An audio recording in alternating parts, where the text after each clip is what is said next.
Assalamualaikum warahmatullahi wabarakatuh. Waalaikumsalam warahmatullahi wabarakatuh. Alhamdulillahilladzi hadana li hada wa ma kunna linahtadiya an hadana Allah. Rabbi shrah li sadri wa yassir li amri wa hlul 'uqdatam min lisani yafqahu qawli. Kepada yang terhormat Kepala TK Pertiwi Beluk, yang kami hormati rekan-rekan guru TK Kecamatan Bayat yang kami banggakan selalu. Marilah kita pertama-tama mengucapkan puja dan puji syukur kehadirat Allah Subhanahu wa Ta'ala yang telah melimpahkan berbagai rahmat serta karunia-Nya kepada kita semua, sehingga pada hari ini Rabu 26 Juli tahun 2023 kita dapat berkumpul bersama di TK Pertiwi Beluk dalam acara Diseminasi Budaya Positif. Salawat serta salam semoga selalu tercurahkan kepada junjungan kita Nabi besar Muhammad Sallallahu Alaihi Wasallam, keluarganya, para sahabat-sahabatnya, serta pengikut-pengikutnya yang senantiasa kita tunggu-tunggu syafaatnya nanti yaumul qiyamah. Ibu-ibu yang kami hormati, tidak lupa pula kami mengucapkan selamat datang dan juga terima kasih kepada ibu-ibu semua yang telah berkenan hadir memenuhi undangan dari Ibu Harini SPD AUD selaku calon guru penggerak Angkatan 8 Kabupaten Klaten dalam acara Diseminasi hari ini. Sebelum acara dimulai, di sini saya selaku pembawa acara akan membacakan susunan acara yang akan kita lalui bersama pada hari ini. Acara yang pertama yaitu pembukaan, yang kedua sambutan, acara yang ketiga inti kegiatan, acara yang keempat tanya jawab, dan kelima penutup. Memasuki acara yang pertama yaitu pembukaan, marilah acara pada hari ini kita buka bersama dengan berdoa menurut agama dan keyakinan kita masing-masing. Dipersilakan.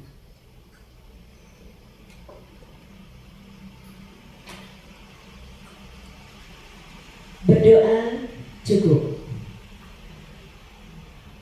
Memasuki acara yang kedua yaitu sambutan kepada Ibu Pratiwi Okta dari SPD AUD, kami persilakan.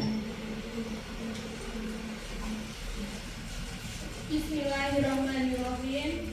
Assalamualaikum warahmatullahi wabarakatuh. Waalaikumsalam warahmatullahi wabarakatuh. Asyhadu an la ilaha illallah wa asyhadu anna Muhammadar Rasulullah.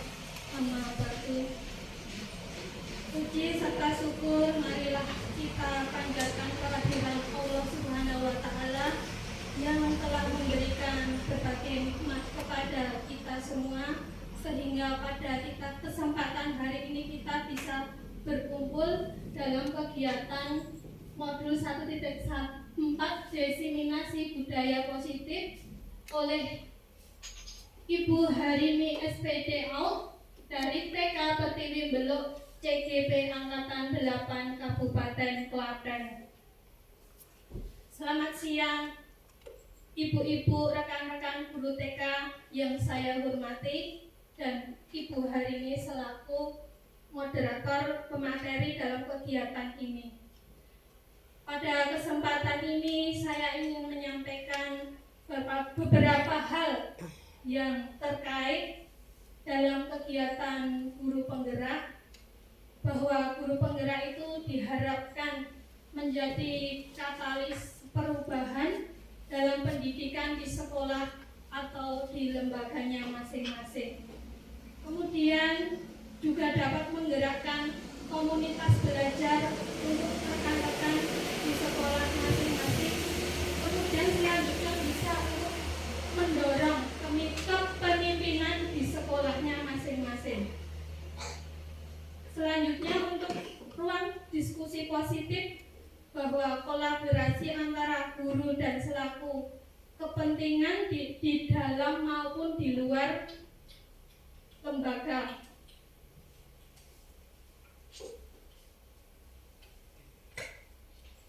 Selanjutnya, pendidikan di sekolah masing-masing, terutama di sekolah kita yang kita cintai ini, sehingga bisa terwujud dengan adanya calon guru penggerak.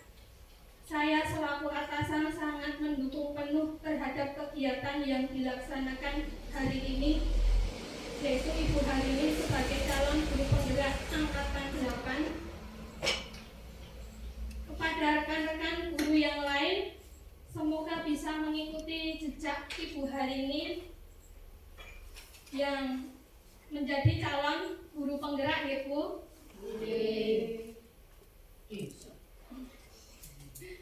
Sehingga harapan kita semua dengan adanya teman guru kita menjadi guru penggerak membawa dampak pengaruh positif terhadap perubahan pendidikan khususnya di sekolah kita dan di seluruh Indonesia.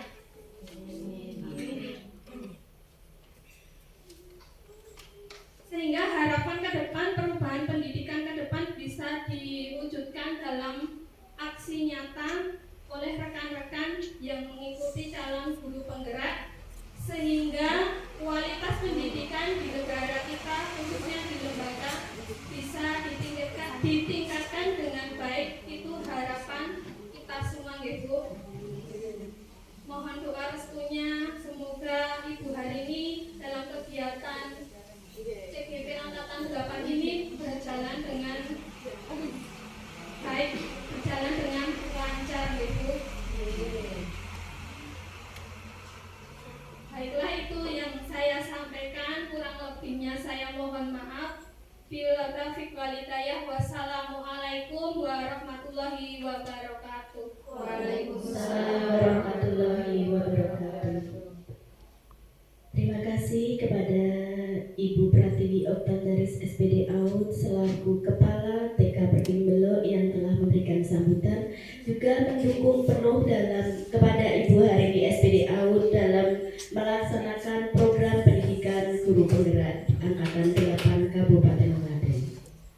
Memasuki acara yang ketiga, yaitu inti kegiatan, yaitu diseminasi budaya positif.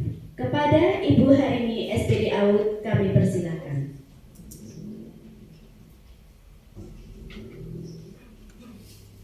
Bismillahirrahmanirrahim. Assalamualaikum warahmatullahi wabarakatuh. Waalaikumsalam warahmatullahi wabarakatuh. Terima kasih waktu yang telah diberikan kepada saya. Yang saya hormati Ibu Kepala TK Pertiwi Belo, Ibu Pratiwi Oktandaris SPD AUD. Yang saya hormati Ibu Moderator, Ibu Bornawati, Guru Penggerak Angkatan 3 Kabupaten Klaten, dan yang saya cintai ibu-ibu rekan guru dari TK di Kecamatan Rayat. Pertama-tama marilah kita panjatkan puji syukur kehadirat Allah Subhanahu wa taala yang telah memberikan kesempatan kepada kita semua untuk hadir di sini memenuhi undangan saya. Saya mengucapkan terima kasih untuk membantu saya dalam melaksanakan aksi nyata modul 1.4 diseminasi budaya positif.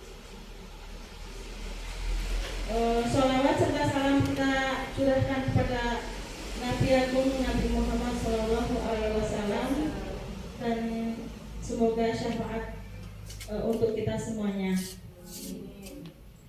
Di sini izinkanlah saya akan memaparkan diseminasi budaya positif 1.4 aksi nyata modul 1.4. Saya Harini SPD AUD dari TK Pertiwi Belo, calon guru penggerak angkatan 8 Kabupaten Klaten. Perkenalan, saya adalah calon guru penggerak angkatan 8 dengan pembimbing saya yaitu fasilitator Bapak Mujiono SPD MT dan pengajar praktik Nani Sri Lestari SPD. Di sini ada suatu pernyataan Apakah Bapak Ibu setuju dengan pernyataan berikut ini? Yang pertama, hukuman dapat mendisiplinkan anak.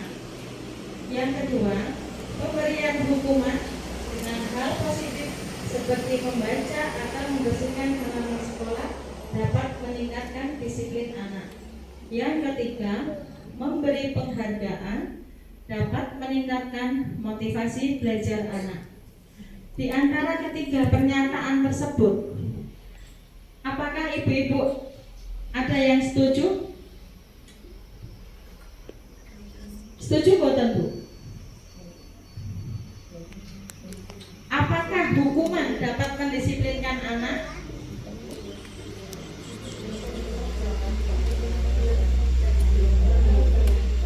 Apakah pemberian hukuman dengan hal positif seperti membaca atau membersihkan halaman sekolah dapat meningkatkan disiplin anak?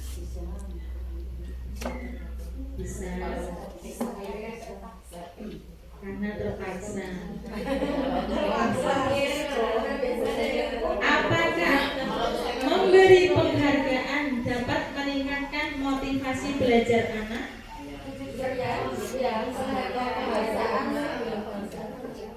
Ya. Di sini hukuman dapat mendisiplinkan anak. Itu benar. Tetapi bentuk hukuman itu seperti apa? Apakah itu hukuman yang menyakitkan atau apakah itu hanya sebuah konsekuensi dari perbuatan tersebut?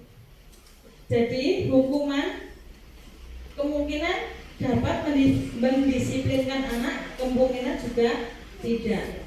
Karena hukuman itu akan menyakiti anak dan akan membekas dalam jangka waktu yang pendek atau panjang. Yang kedua, pemberian hukuman dengan hal positif seperti membaca atau membersihkan halaman sekolah dapat meningkatkan disiplin anak. Apakah benar, Bu? Di sini yang namanya hukuman itu adalah sesuatu yang mengakibatkan ketidaknyamanan. Entah itu ketidaknyamanan dalam hal yang mungkin menyakiti atau dalam hal mendisiplinkan. Hukuman dengan hal positif membaca atau membersihkan halaman itu adalah sebuah konsekuensi ya Bu ya. Jika di sini ada sebuah konsekuensi dan hukuman. Hukuman itu hal yang positif seperti membaca. Membaca itu hal yang positif, tetapi apabila hukuman itu diberikan berarti anak tersebut apabila tidak mengerjakan tugas, mungkin tugas dalam pembelajaran IPA mungkin ya, mungkin hukumannya dengan menulis pembelajaran IPA itu mungkin 100 lembar atau berapa, itu mungkin hukuman. Tetapi dalam untuk membersihkan halaman sekolah itu hukuman juga tidak boleh diberikan. Tapi kalau konsekuensi membuang sampah di halaman mungkin itu harus memungutnya dan membuangnya di tempat sampah. Yang ketiga, memberi penghargaan dapat meningkatkan motivasi belajar anak. Setuju mboten Bu? Di sini memberi penghargaan atau reward dapat meningkatkan motivasi belajar anak, benar. Tetapi akibat dari memberi penghargaan atau reward tersebut adalah suatu ketergantungan. Karena suatu saat apabila anak tersebut disuruh oleh bu guru coba, tetapi dia mengharapkan imbalan. Besok lagi jika disuruh kembali, dia akan meminta imbalan. Nah, itu adalah suatu ketergantungan dan hal tersebut menjadi tidak baik dan tidak positif. Next. Di dalam diseminasi budaya positif modul 1.4 yang perlu kita pelajari yang pertama adalah disiplin positif dan nilai-nilai kebajikan universal. Yang kedua, teori motivasi, hukuman, dan penghargaan restitusi. Yang ketiga, keyakinan kelas. Keempat, kebutuhan dasar manusia dan dunia berkualitas. Yang kelima, restitusi dalam 5 posisi kontrol. Yang keenam adalah segitiga restitusi. Budaya positif modul 1.4 pembelajaran yang pertama yaitu disiplin positif dan nilai-nilai kebajikan universal. Perubahan paradigma dalam kegiatan kepalan tangan. Ada A dan B, Anda dan teman Anda. Sobeklah secari kertas kecil, tuliskan benda atau sesuatu yang sangat berharga untuk Anda. Letakkan di salah satu tangan Anda dan genggam benda tersebut dengan segala daya. Buatlah kepalan. Teman Anda, B, akan mencoba dengan sekuat tenaga dengan berbagai cara untuk meminta Anda memberikan benda tersebut. B bisa membujuk, mengancam, menghardik, merayu, menyuap, apa saja agar dapat membuka kepalan tangan Anda. Kira-kira apa yang terjadi? Apakah A akan membuka kepalan tangan tersebut? Atau apakah B akan tetap merayu untuk sekuat tenaga untuk membukanya? Apa yang akan terjadi, Bu? Apakah Anda, apabila Anda menggenggam sesuatu yang berharga di tangan Anda, apakah boleh dibuka oleh teman yang lain? Tidak. Tidak boleh? Sekuat tenaga dipertahankan. Sekuat tenaga dipertahankan. Berarti di sini kontrol yang kita miliki adalah diri kita sendiri. Kita mempunyai kekuatan untuk mempertahankan sesuatu yang kita punyai. Sesuatu yang berharga yang kita punya, kita tetap pertahankan. Siapapun itu tidak boleh merebutnya, tidak boleh mengambilnya. Jadi kontrol yang terpenting adalah di dalam diri kita sendiri.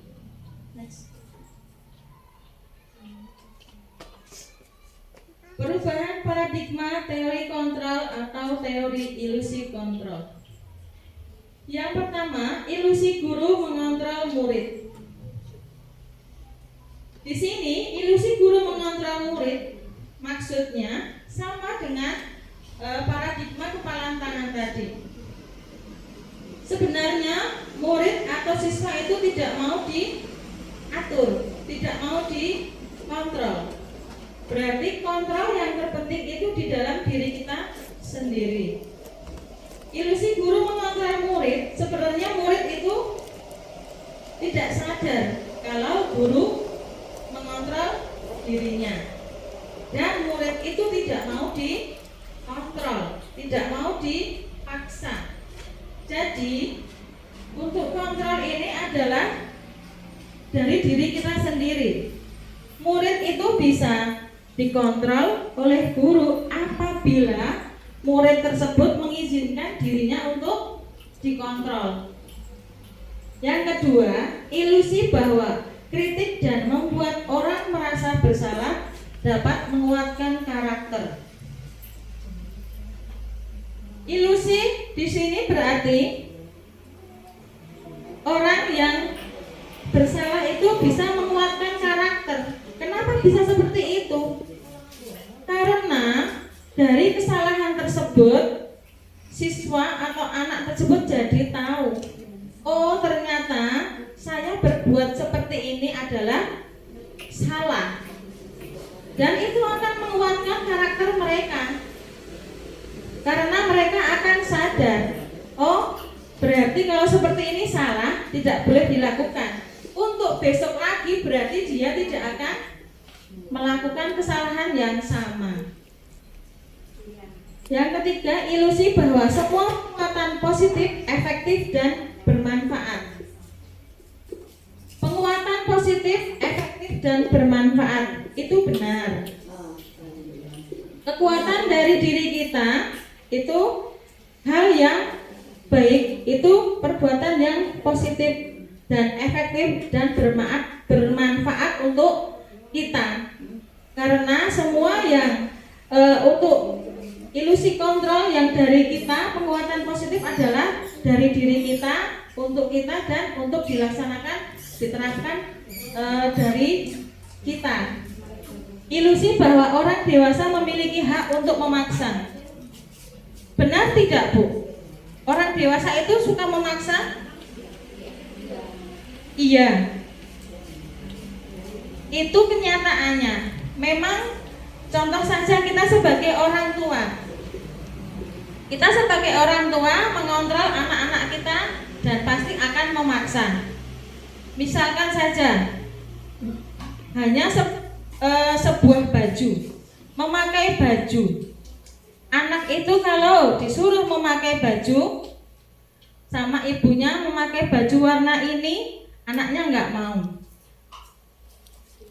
Tetapi sama orang tuanya dipaksa. Apa akibatnya? Biasanya anak tersebut akan marah, akan mutung istilahnya nggih. Sekolah maunya pakai sepatu hitam, orang tuanya memberi sepatu warna merah. Itu pun nanti di sekolahan pasti ada masalah karena anak dari rumah sudah dipaksa sama orang tuanya. Itu di sekolahan pasti ada masalah. Mungkin dia mogok, mungkin dia diam saja. Nah, apabila seperti itu, berarti orang tua berhak memaksa tidak, Bu? Tidak. Di sini orang tua tidak berhak memaksa, tetapi kita juga tidak membiarkan anak-anak untuk sak geleme dhewe, untuk berbuat semaunya. Di sini ilusi kontrolnya adalah orang tua tidak memaksa, tetapi hanya mengarahkan. Apabila bisa diarahkan, menuntun. Next. Apakah itu makna disiplin? Disiplin berasal dari bahasa Latin disciplina, yang artinya belajar. Makna asal dari kata ini berkonotasi dengan disiplin diri dari murid-murid Socrates dan Plato. Disiplin diri membuat orang menggali potensinya menuju sebuah tujuan apa yang dia hargai. Namun, dalam budaya kita, makna kata disiplin telah berubah menjadi sesuatu yang dilakukan seseorang pada orang lain untuk mendapatkan kepatuhan. Kecenderungan umum adalah menghubungkan kata disiplin dengan ketidaknyamanan, bukan dengan apa yang kita hargai atau pencapaian suatu tujuan mulia. Itu makna disiplin menurut Socrates dan Plato. Tetapi disiplin yang kita pahami selama ini, disiplin itu adalah berhubungan dengan peraturan, dengan kepatuhan. Next. Disiplin positif. Disiplin positif adalah suatu cara penerapan disiplin tanpa kekerasan dan ancaman yang dalam prakteknya melibatkan perilaku komunikasi yang efektif antara guru dan murid. Disiplin positif di sekolahan perlu diterapkan untuk membantu murid-murid dan siswa untuk berbuat, untuk mendapatkan karakter yang lebih baik lagi. Perilaku komunikasi yang efektif antara guru dan murid. Dan disiplin positif di sini adalah menguatkan karakter, perilaku komunikasi yang efektif antara guru dan murid. Di sini guru bisa mengatur murid dalam artian tidak memaksa untuk mempelajari disiplin positif di sekolahan yang harus dijalankan. Nilai-nilai kebajikan universal. Nilai-nilai kebajikan adalah sifat-sifat positif manusia yang merupakan tujuan mulia yang ingin dicapai setiap individu. Nilai-nilai tersebut bersifat universal dan lintas bahasa, suku, bangsa, agama, maupun latar belakang. Setiap perilaku atau perbuatan memiliki suatu tujuan. Menurut Dr. William Glasser pada teori kontrol 1984. Dengan mengaitkan nilai-nilai kebajikan yang diyakini seseorang, maka motivasi intrinsiknya akan terbangun, sehingga menggerakkan motivasi dari dalam untuk dapat mencapai tujuan mulia yang diinginkan. Menurut Diane Gossen 1998. Nilai-nilai kebajikan yang ingin dicapai oleh setiap anak Indonesia kita kenal dengan profil pelajar Pancasila. Di sini profil pelajar Pancasila itu ada 6 elemen. Masih ingat ya Bu, profil pelajar Pancasila? Yang pertama apa Bu? Elemen yang pertama? Beriman dan bertakwa kepada Tuhan yang Maha Esa dan berakhlak mulia. Yang kedua, berkebinekaan global. Yang ketiga, gotong royong, mandiri, kreatif, dan bernalar kritis. Nilai-nilai kebajikan universal di sini ada hubungannya dengan profil pelajar Pancasila. Dan nilai-nilai yang kita yakini adalah antara lain yang bisa kita ambil contoh nilai-nilai kebajikan itu yaitu 1, bertanggung jawab. Bertanggung jawab ini yaitu dalam profil pelajar Pancasila, beriman bertakwa kepada Tuhan yang Maha Esa dan berakhlak mulia. Bertanggung jawab berarti kita bertanggung jawab kepada Tuhan kita. Yang kedua yaitu berkebinekaan global. Dalam berkebinekaan global, nilai-nilai universal yang dapat diambil yaitu kita tidak membedakan ras. Kita saling menghormati, saling menghargai. Bergotong royong adalah budaya yang berkembang di masyarakat. Dan bergotong royong itu semakin lama akan semakin pudar apabila kita tidak mengajarkan kepada peserta didik kita di lembaga masing-masing atau di sekolahan untuk membudayakan bergotong royong. Mandiri. Mandiri di sini berarti kita mengharapkan peserta didik kita untuk bisa mandiri. Bukan mandi sendiri, bukan apa-apa sendiri ya Bu. Mandiri di sini yang kita pilih adalah anak tersebut bisa melakukan apa itu yang mungkin di lembaga, bisa melakukan tugas. Apabila di dalam kita mengajari toilet training, tidak setiap hari kita mengajari toilet training, tetapi lama-kelamaan anak tersebut akan terbiasa sendiri untuk pergi ke kamar mandi mungkin. Jadi kita tidak perlu untuk mengikuti mereka ke mungkin dalam hal toilet training mungkin mandiri dalam hal yang lain. Anak-anak kita bisa makan sendiri. Untuk anak TK bisa mandiri, bisa makan sendiri, bisa cuci tangan sendiri. Masih banyak kemandirian yang lain yang perlu kita tingkatkan dan kita pelajari di sekolahan. Kreatif dan bernalar kritis. Kreatif di sini yaitu kita tidak bisa menuntut anak PAUD untuk kreatif, tetapi kreatif itu dimulai dari kita, dari pendidiknya, dari gurunya. kita bisa kreatif dalam mengajarkan sesuatu.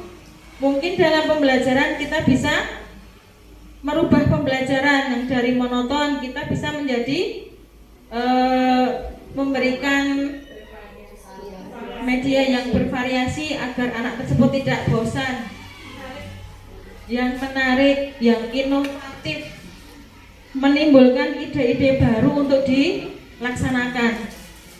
Dan bernalar kritis, anak tersebut apabila terjadi sesuatu langsung bertanya. Apabila ada sesuatu yang tidak mengenakan langsung lapor kepada gurunya. Bu guru, tadi saya dijahili sama Ibnu misalnya. Itu namanya anak itu bernalar kritis. Dia langsung protes apabila ada sesuatu yang tidak mengenakan.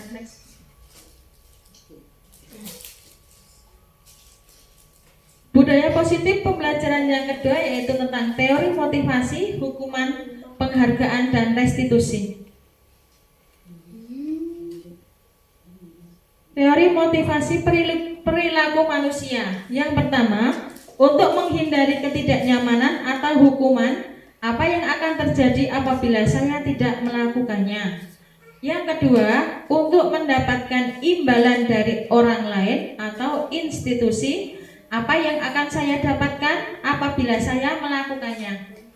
Yang ketiga, untuk menghargai diri sendiri, saya akan menjadi orang yang seperti apa bila saya melakukannya. Untuk poin pertama dan kedua, untuk menghindari ketidaknyamanan atau hukuman dan untuk mendapatkan imbalan dari orang atau institusi, itu merupakan motivasi eksternal. Motivasi dari luar, bukan dari dalam diri kita. Dan yang ketiga, menghargai diri sendiri adalah motivasi internal, disiplin positif. Kira-kira di sini ketiga poin ini yang paling cocok untuk dilaksanakan yang mana, Bu?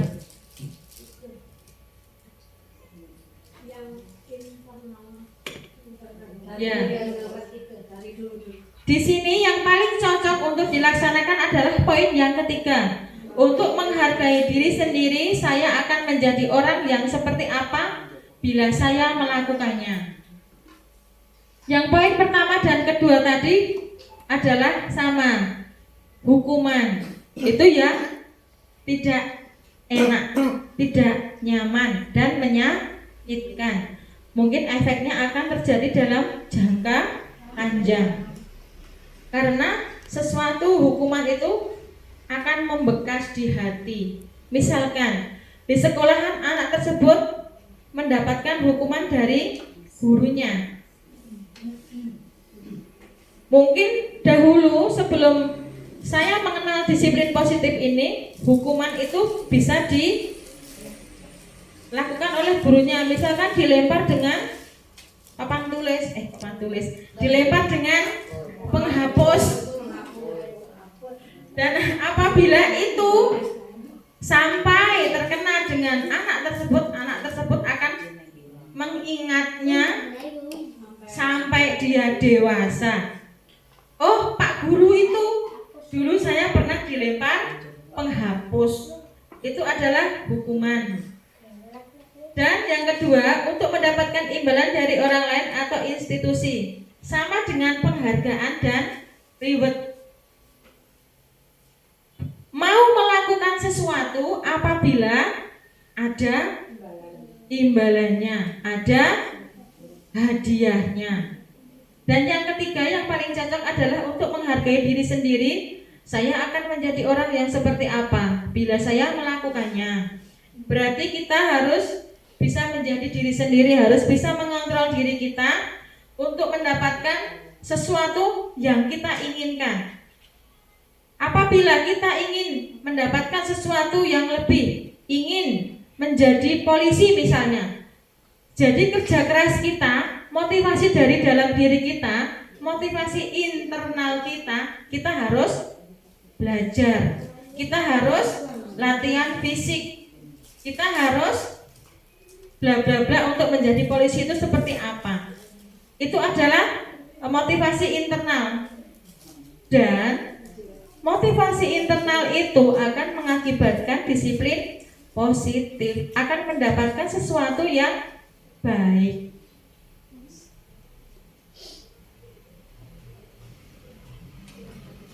Merdeka. Di sini ada Bapak Ki Hajar Dewantara. Menurut Pak Ki Hajar Dewantara, merdeka itu artinya tidak hanya terlepas dari perintah, akan tetapi juga cakap buat memerintah diri sendiri. Menurut catatan pemikiran dan konsepsi keteladanan Ki Hajar Dewantara, merdeka dalam hal ini bahwa merdeka itu artinya lepas, artinya bebas dari penjajah. Mungkin itu merdeka dari zaman dahulu waktu kemerdekaan. Tetapi di sini merdeka menurut Ki Hajar Dewantara adalah terlepas dari perintah. Seseorang siswa atau murid itu tidak mau diperintah, dia maunya bebas, maunya mengerjakan sesuatu menurut kehendaknya. Itu namanya terlepas dari perintah. Akan tetapi tidak hanya merdeka dalam hal tersebut, kita juga harus bisa mengontrol diri kita. Bukan berarti bebas itu semau gue, bukan berarti bebas itu sekehendaknya. Bebas tapi masih terkontrol.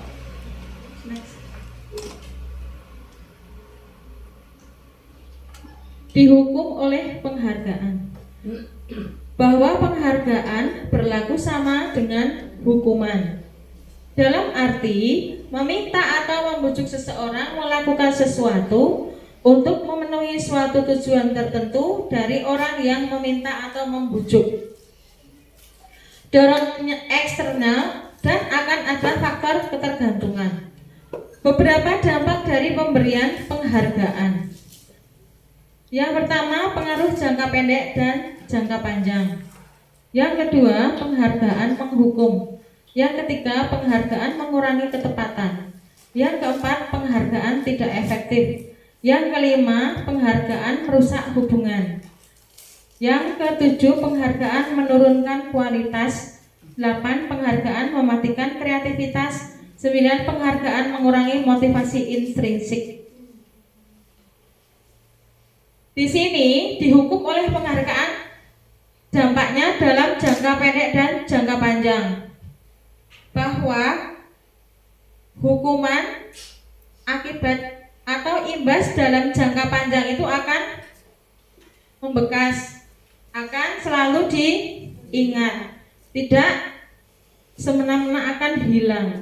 Bisa hilang apabila orang tersebut atau murid tersebut tidak memikirkannya, tetapi suatu saat pasti bisa terlintas kembali di dalam pikirannya. Penghargaan menghukum. Penghargaan menghukum yaitu tadi, penghargaan menghukum adalah kita memberi reward, kita memberi imbalan atau hadiah. Itu penghargaan yang menghukum anak, karena penghargaan yang menghukum itu tadi akan mematikan kreativitas. Yang di sini penghargaan menghukum itu akan mematikan kreativitas, karena apabila ada suatu lomba menggambar misalnya, lomba menggambar tersebut diiming-imingi dengan hadiah. Kamu diajukan menggambar, kamu akan mendapatkan hadiah. Tetapi dalam menggambar tersebut pasti akan mengurangi kualitasnya. Penghargaan menurunkan kualitas. Kualitas tersebut adalah hasil dari gambarannya itu yang tidak memuaskan, karena dihukum oleh penghargaan tadi, mematikan kreativitas. Karena sesuatu imbalan, jadi kreativitasnya itu berkurang, karena dia terburu-buru, jadi menggambarnya tidak maksimal dan kualitasnya tidak memuaskan. Penghargaan mengurangi ketepatan. Penghargaan mengurangi ketepatan karena memberi penghargaan itu adalah tidak tepat. Yang tepat itu boleh memberi penghargaan, dan efeknya mengurangi ketepatan itu akan tidak sesuai dengan yang diharapkan. Penghargaan tidak efektif. Tidak efektifnya di sini adalah penghargaan tersebut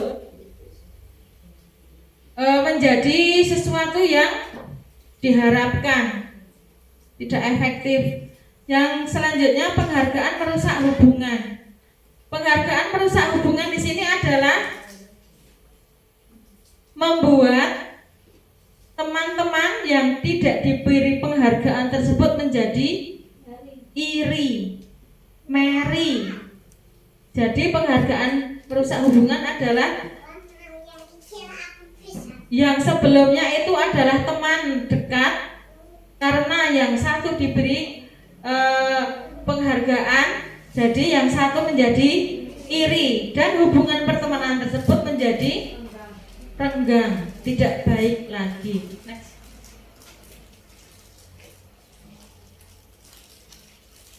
Konsep disiplin dengan identitas gagal.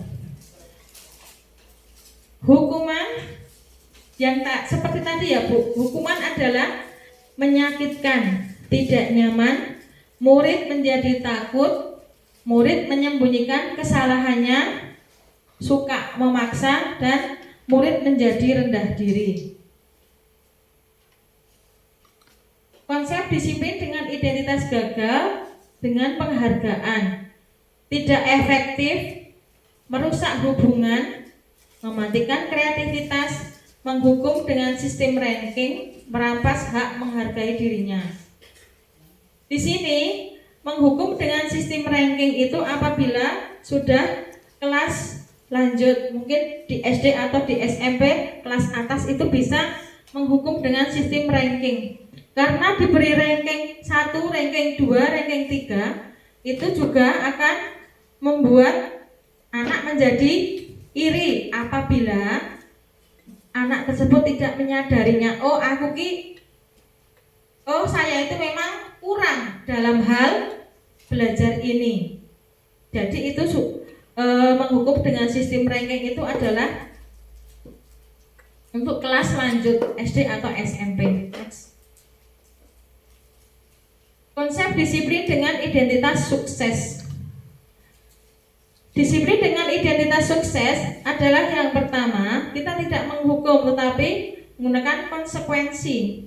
Penguatan jangka pendek, perlu monitoring berkelanjutan, stimulus respon, murid menghormati peraturan, kehilangan waktu untuk merenungi kesalahan. Restitusi, murid bertanggung jawab atas perilakunya, fokus pada pemecah masalah, jangka panjang, murid menghormati dirinya dan orang lain. Teori kontrol untuk diri sendiri, murid bersemangat memperbaiki kesalahan. Di sini konsekuensi dalam penguatan jangka pendek, yaitu konsekuensi itu adalah beda dengan hukuman ya Bu. Jika hukuman tadi adalah akibatnya akan menyakitkan, kalau konsekuensi itu akan mengakibatkan sesuatu yang positif. Perlu monitoring berkelanjutan. Di sini dalam melakukan suatu konsekuensi, dan kita harus memantaunya dengan berkelanjutan. Kita harus melaksanakannya dengan konsisten. Stimulus respon. Stimulus responnya di sini adalah disiplin dan identitas sukses itu berarti apabila kita melakukan sesuatu yang menyenangkan, respon kita akan bahagia, akan senang. Murid menghormati peraturan. Konsekuensi di sini adalah sama dengan keyakinan. Murid menghormati peraturan. Murid menghormati peraturan adalah disiplin positif yang mungkin penerapannya di sekolahan masing-masing. Kehilangan waktu untuk merenungi kesalahan. Dengan konsekuensi, dengan banyak kegiatan yang positif, kita akan kehilangan waktu untuk merenungi kesalahan. Kita akan melupakan kesalahan yang akan kita lakukan. Di sini di restitusi, murid bertanggung jawab atas perilakunya. Apa yang kita lakukan, apa yang kita kerjakan adalah yang bertanggung jawab diri kita sendiri. Fokus pada pemecahan masalah jangka panjang. Dan restitusi itu adalah bisa memecahkan masalah jangka panjang dengan duduk bersama, dengan menguatkan karakter yang positif. Itu akan mungkin bisa untuk mengurangi masalah. Murid menghormati dirinya dan orang lain. Kita perlu mengajarkan kepada murid dan siswa kita, apabila kita ingin dihormati oleh orang lain, yang pertama adalah kita bisa menghormati diri kita sendiri. Kita bisa menghargai diri kita sendiri. Setelah kita bisa menghargai diri kita sendiri dan menghormati diri kita sendiri, kita bisa menghormati orang lain. Teori kontrol. Teori kontrol di sini adalah yang mengontrol, yang membuat kita untuk berbuat baik atau kita berbuat salah adalah diri kita sendiri. Jadi kontrol diri itu penting, Ibu. Yang selanjutnya, murid bersemangat memperbaiki kesalahan. Dengan restitusi, dengan pemecahan masalah yang tepat, murid akan memperbaiki kesalahan. Itu adalah juga berhubungan dengan kontrol diri. Itu berhubungan dengan kesadaran diri murid tersebut untuk memperbaiki kesalahan.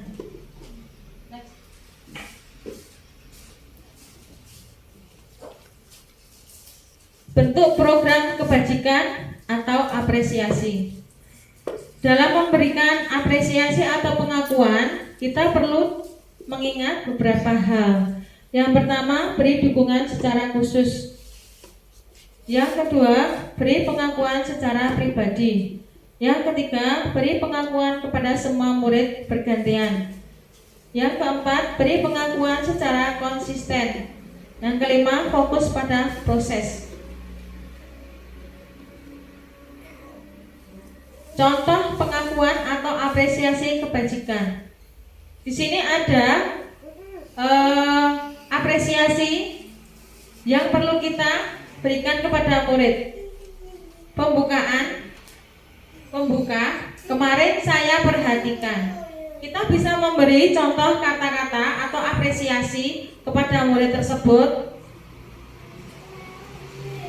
Kemarin saya perhatikan, nilai kebajikannya adalah rasa empatimu besar sekali. Dan situasinya pada saat menulis baru di kelas kita. Pada saat murid menulis di kelas itu, apabila ada sesuatu kita memberi apresiasi, kita memberi pengakuan. Kemarin saya perhatikan kok menulismu rapi sekali, mungkin seperti itu. Pembuka, kata-kata yang bisa diucapkan, saya menghargai.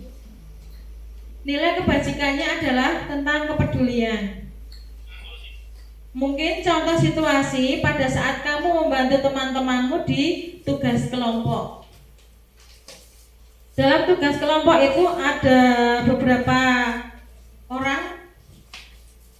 Kemungkinan orang tersebut, beberapa orang itu ada yang aktif dan ada yang tidak aktif. Mungkin untuk memberi apresiasi pada yang aktif adalah saya menghargai.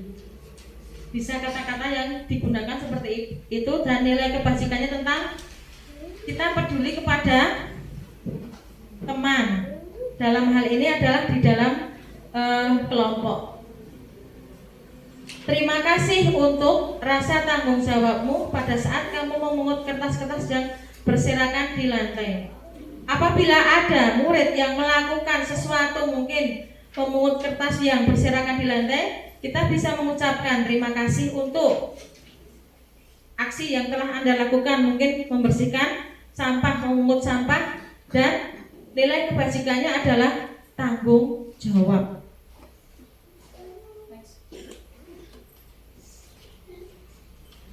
Di sini ada perbedaan hukuman dan konsekuensi. Hukuman sesuatu yang menyakitkan harus terjadi. Konsekuensi adalah sesuatu harus terjadi. Membuat anak sakit fisik maupun hati untuk jangka waktu lama. Membuat anak merasa tidak nyaman dalam jangka waktu pendek. Hukuman itu bisa mengakibatkan membuat anak sakit, mungkin sakit hati untuk jangka waktu yang lama. Mungkin tentang hukuman yang sudah dilakukan dan membekas di hati yang sudah saya ucapkan di depan tadi. Dan konsekuensi membuat anak merasa tidak nyaman dalam jangka waktu pendek. Konsekuensi itu tidak bisa untuk dalam jangka waktu lama. Mungkin jangka waktu pendek, konsekuensi itu akan selalu diingat, mungkin menguatkan karakter mereka. Hukuman, anak membenci kedisiplinan. Dalam konsekuensi, anak menghargai disiplin. Hukuman adalah suatu paksaan. Di dalam konsekuensi, stimulus tanggapan. Mendorong anak menyakiti diri sendiri itu adalah sebuah hukuman, dan konsekuensi mendorong anak agar mudah menyesuaikan diri. Konsep diri yang buruk. Konsekuensi konsep diri yang baik. Hukuman, anak belajar untuk menyembunyikan kesalahan. Konsekuensi, anak belajar untuk mematuhi peraturan. Marah, rasa bersalah, dipermalukan, merasa tak dihargai. Dalam konsekuensi, kehilangan hak, dibuat tidak nyaman, diasingkan untuk sementara atau time out.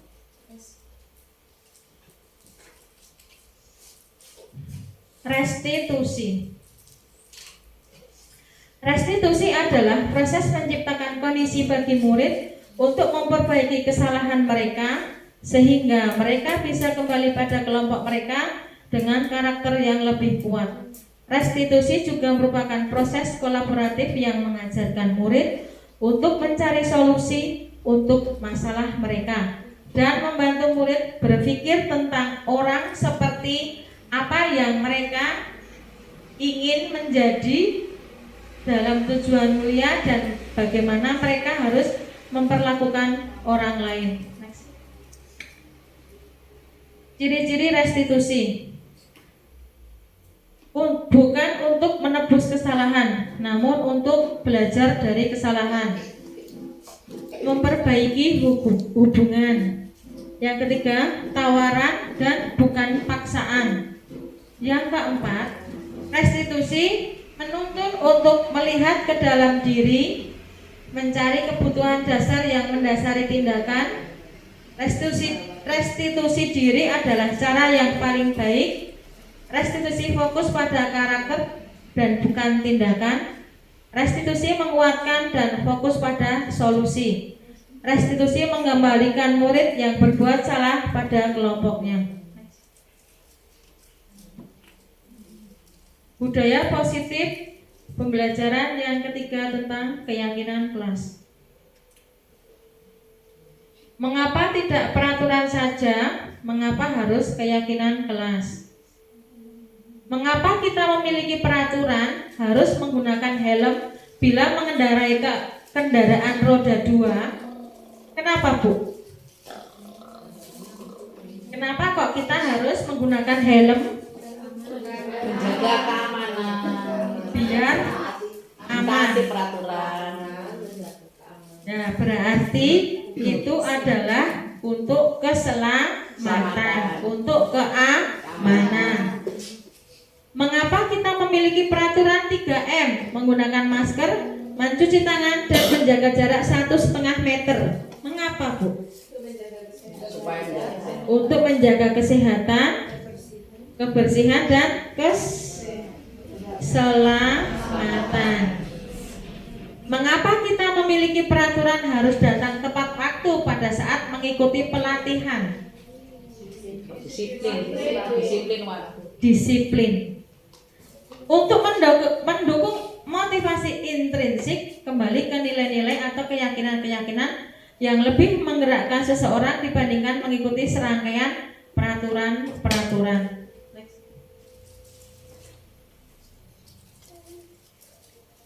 Bagaimana pembentukan keyakinan kelas? Apakah di sekolahan panjenengan sudah berlaku keyakinan kelas, Bu? Sudah diterapkan keyakinan kelas, Bu? Sudah. Sudah berjalan, Bu? Sudah. Di sini cara pembentukan keyakinan kelas yang pertama yaitu dengan pernyataan abstrak. Pernyataan abstrak di sini adalah tidak mungkin membuang sampah. Itu sesuatu yang abstrak. Abstrak itu bisa dilihat nyata. Yang kedua berupa pernyataan universal.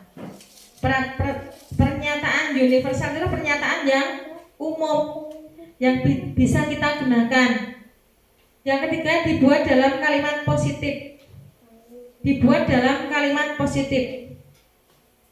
Tidak boleh itu bukan kalimat positif, tapi itu kalimat negatif. Kalimat positif di sini adalah kita harus membuang sampah di tempat sampah. Tidak boleh membuang sampah di tempat sampah. Itu namanya kalimat negatif. Berarti untuk kalimat positif itu adalah kalimat yang positif yang bisa memberi dorongan kepada siswa untuk melakukan sesuatu tersebut. Sedikit saja agar mudah diingat. Tulisannya sedikit saja agar mudah diingat. Berarti sesuatu itu bisa mengesankan untuk anak. Mungkin budaya 5S itu sedikit tulisannya tapi mudah diingat ya, Bu. Budaya 5S. Apa ya itu budaya 5S?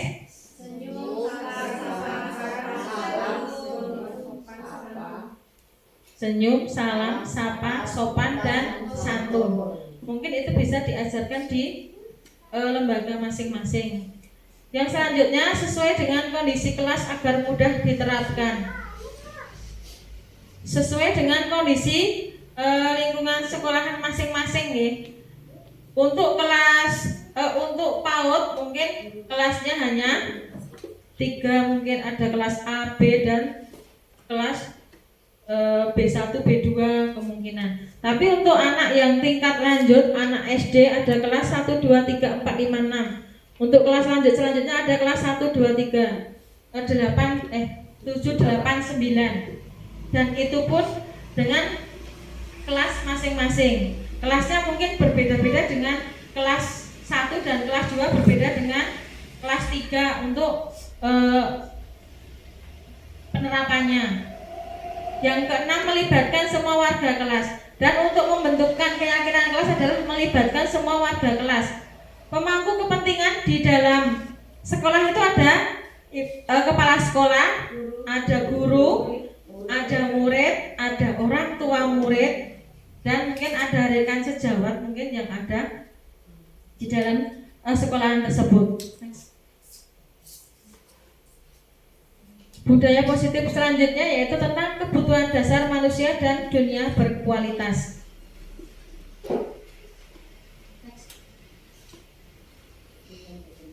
Kebutuhan dasar manusia. Kebutuhan dasar manusia di sini ada 5.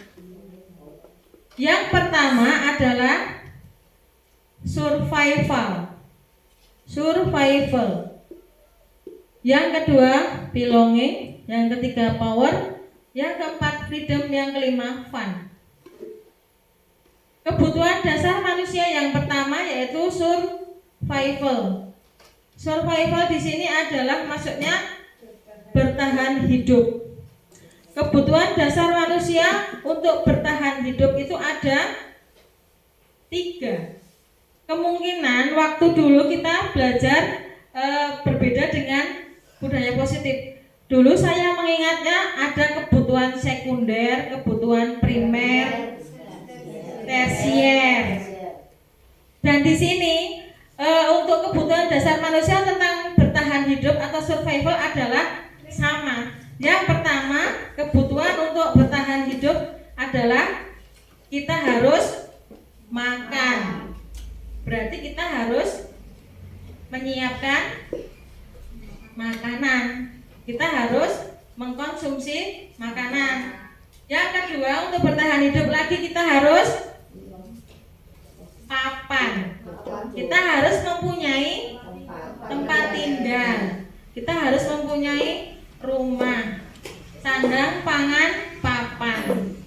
Dan yang selanjutnya ada pakaian. Mungkin untuk bertahan hidup tidak mungkin kita tidak akan bergonta-ganti pakaian. Dan kita harus menyiapkan itu sebagai kebutuhan hidup. Untuk selanjutnya kebutuhan hidup yaitu mungkin untuk barang-barang mewah yang dulu dikatakan tersier itu tidak begitu penting. Yang terpenting adalah memenuhi kebutuhan yang sandang, pangan, dan papan tersebut agar kita bisa bertahan hidup. Yang kedua adalah belonging. Belonging itu adalah kasih sayang dan rasa diterima. Kita membutuhkan kasih sayang. Kita butuh diakui. Kita butuh diterima di dalam, yang paling kecil skupnya adalah di dalam keluarga. Apabila di dalam keluarga itu kita tidak diterima, kita tidak diakui, bagaimana rasanya, Bu? Sakitnya di sini. Sakit lah. Apa ya? Yo. Nah, yang selanjutnya penguasaan, power. Kita membutuhkan kekuasaan tidak, Bu? Butuh. Kita membutuhkan penguasaan ya. Penguasaan di sini bukan berarti kita harus berkuasa. Kita harus di atas, tidak, tapi kita penguasaan di sini adalah di dalam skup kecil saja, di dalam keluarga. Kita harus menerima kekuasaan yang kita punyai. Apabila dalam keluarga itulah kekuasaan yang tertinggi adalah di tangan kepala keluarga. Selanjutnya ada di ibu rumah tangga biasanya. Selanjutnya tentang freedom, kebebasan. Kita butuh kebebasan nggak, Bu? Butuh. Kita hidup itu harus merasa bebas. Bebas bukan berarti kita tidak terkontrol. Bebas kita dalam artian bisa melaksanakan apa yang kita inginkan dengan tidak ada tekanan dari orang lain. Yang selanjutnya tentang fun, yaitu kesenangan. Kesenangan di sini adalah kita juga perlu hiburan. Kita tidak monoton untuk bekerja terus, tapi kita harus bersenang-senang, kita harus healing yang model sekarang. Kita harus piknik, jalan-jalan.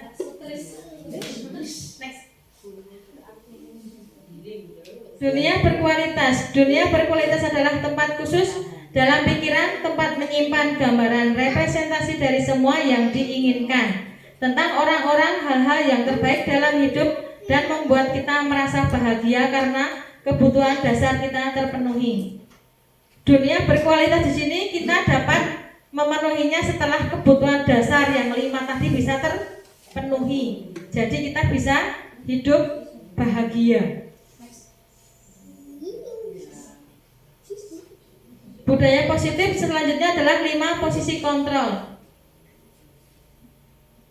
5 posisi kontrol guru. Yang pertama adalah penghukum, yang kedua pembuat rasa bersalah, yang ketiga teman, yang keempat pemantau, yang kelima manajer. Mungkin di antara kelima ini yang paling cocok kita terapkan yang mana, Bu?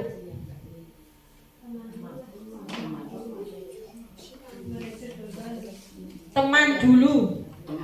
Mungkin untuk penghukum kita tidak cocok. Untuk pembuat rasa bersalah tidak cocok karena akan semakin bersalah yang teman berarti kita tolonglah bantu ibu untuk tidak dimarahi sama Pak Kepala Sekolah misalnya. Dan untuk pemantau, guru tersebut memantau,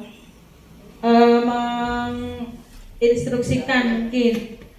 Yang selanjutnya itu manajer. Manajer adalah kekuasaan posisi kontrol yang tertinggi di dalam sekolahan. Bisa meyakinkan dan bisa menguatkan.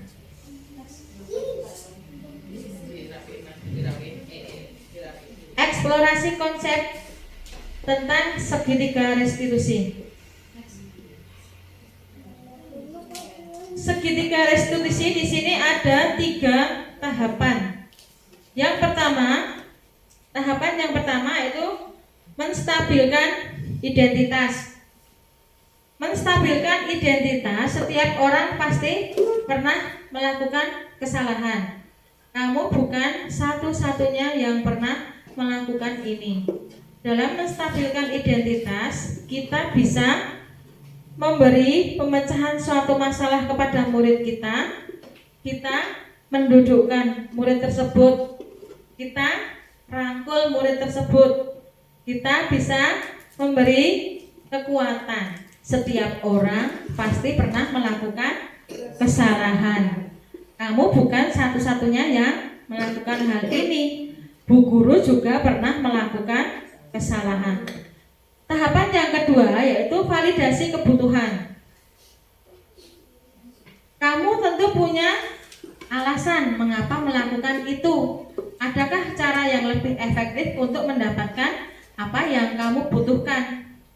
Validasi kebutuhan di sini adalah setelah anak itu kita rangkul, anak itu kita beri penguatan, kita tanya, mengapa kok kamu melakukan hal tersebut? Apa alasannya? Adakah cara yang lebih efektif untuk mendapatkan untuk memecahkan masalah yang kamu hadapi? Yang selanjutnya menanyakan keyakinan. Nilai-nilai apa yang telah kita sepakati? Kamu ingin menjadi orang yang seperti apa? Setelah anak itu kita rangkul, kita tanya validasi kebutuhannya, dan kita memberi penguatan kepada anak tersebut untuk memberi keyakinan untuk tidak melakukan kesalahan yang sama. Menstabilkan identitas. Untuk membuat anak yang merasa gagal karena berbuat salah menjadi positif terhadap dirinya. Guru bisa berkata, sama seperti di dalam tahapan restitusi yang pertama tadi, berbuat salah itu hal yang manusiawi. Tidak ada manusia yang sempurna. Bapak Ibu juga buat salah, kita pasti bisa menyelesaikan permasalahan ini. Siapa yang salah dan bersikap baik pada dirimu sendiri. Validasi kebutuhan membantu murid mengenali basic need atau kebutuhan dasar yang ingin dipenuhi ketika melakukan kesalahan itu. Pada dasarnya, setiap tindakan manusia tujuannya adalah memenuhi basic need fun atau survival. Kata-katanya kamu bisa saja kan melakukan hal yang lebih buruk, tapi kamu tidak melakukannya. Kamu pasti punya alasan mengapa melakukannya. Sama seperti tadi. Next. Menanyakan keyakinan. Anak melihat kesalahannya dengan norma sosial dan nilai-nilai yang mendasari manusia berinteraksi dengan orang lain. Dan guru bisa berkata untuk meyakinkan hal tersebut, apa nilai yang kita percaya di kelas atau sekolah kita? Nilai-nilai universal apa yang telah kita sepakati? Kelas yang ideal itu seperti apa? Dan selanjutnya, next. Refleksi. Hal baru apa yang mengubah paradigma saya yang saya dapatkan? Yang saya dapatkan di dalam modul 1.4 ini adalah kita bisa mempelajari tentang budaya positif. Next aja, Mbak. Terima kasih. Nah, sudah sampai di sini saya akhiri mungkin paparan saya tentang budaya positif modul 1.4. Mungkin ada yang akan ditanyakan.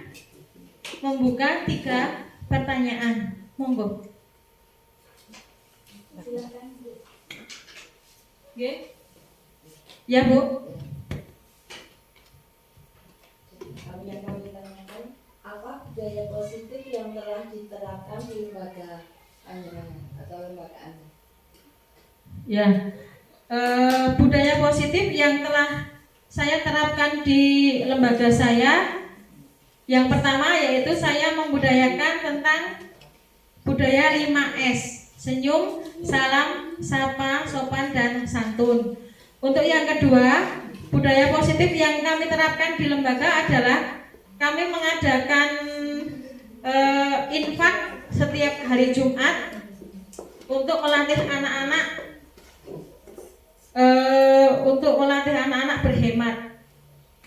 Yang selanjutnya yaitu budaya positif yang telah kami terapkan di lembaga yaitu hafalan surat pendek. Mungkin di sini saya mengambil setiap hari Rabu dan hari Jumat. Mungkin ada lagi, Bu. Pertanyaan selanjutnya. Nggih.